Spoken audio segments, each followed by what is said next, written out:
রাজীব নামে এক গ্রামীণ ছেলে ছিল। তার সবচেয়ে প্রিয় কাজ ছিল রাতে মাঠে শুয়ে আকাশের তারা গোনা। এক রাতে হঠাৎ আকাশ ফুঁড়ে আগুনের লেজ টেনে এক অদ্ভুত জিনিস নামল মাঠের ধারে। রাজীব ভেবেছিল উল্কা পড়েছে, কিন্তু গিয়ে দেখে ওটা একটা উজ্জ্বল ধাতব স্পেসশিপ।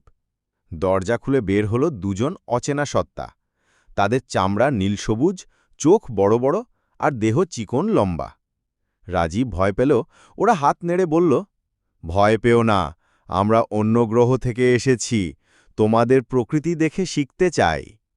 রাজীব তাদের নদী, মাঠ আর পাখি দেখাল। এলিয়েনরা সব দেখে খুশি হল। বিদায়ের আগে তারা রাজীবকে দিল এক ছোট্ট জলজলে যন্ত্র, যেটা দিয়ে সে আকাশে তারাদের খবর পাবে। তারপর তারা উড়ে গেল নক্ষত্রের পথে।